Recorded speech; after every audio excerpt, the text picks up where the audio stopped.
আমরা একটা রাষ্ট্রের কাঠামোগত সংস্কার লাগবে।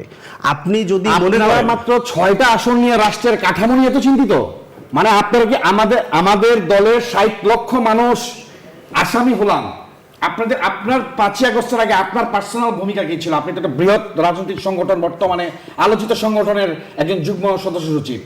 আমি জাতীয়তাবাদী সম্পাদক ছিলাম, বলছিলাম না না আপনারা যে বলছেন যে আমরা গল্প শোনাবো, আপনি এটা ভুল বললেন। নির্যাতনের গল্প যদি আপনি বলেন হাজার হাজার রক্তের বিনিময়ে, হাজার হাজার গুণের বিনিময়ে, আমরা ব্যক্তিগত কোনো আলাপে না যাই। ঠিক আছে, তো আমি তো অস্বীকার করছি না, আমি তো ঠিক ছিলাম, আমি তো অস্বীকার করছি না, তো আমি বলছি ছিলেন বিধায় এখন কি আপনাকে প্রশ্ন করা যাবে কিনা? হ্যাঁ, প্রশ্ন তো অবশ্যই আমি করা যাবে। প্রশ্নটাই তুলছি, আপনি প্রশ্ন করছেন বলে তো আমরা উত্তর দিচ্ছি। সেটাই বলছি। আপনারা বলছেন যে আপনি সেই একই অ্যাঙ্গেল থেকে বলতেছেন যে আমরা নির্যাতনের শিকার হয়েছি, না আপনি বলছেন আমরা নির্যাতনের শিকার হয়েছিলাম।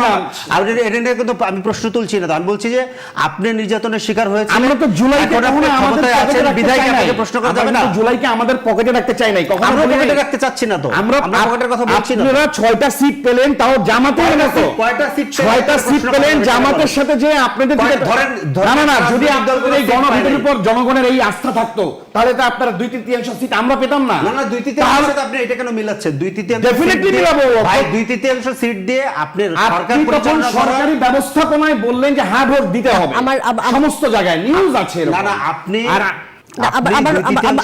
সরকার পরিচালনা করার দায়িত্ব পেয়েছেন, হ্যাঁ, কিন্তু গণভোটে যে 70% মানুষ ভোট দিল আপনার রাষ্ট্র ব্যবস্থাকে সংস্কার করার জন্য, সংবিধান সংস্কার পরিষদ গঠন করার জন্য, 70% কি হবে? তাহলে হ্যাঁ 70% মানুষ যে মতামত দিল, 1 মিনিট, 70% মানুষ যে মতামত দিল তার সেখানে 4টা পয়েন্টের মধ্যে, তাহলে বাকি পয়েন্টের কি সমস্যা ছিল?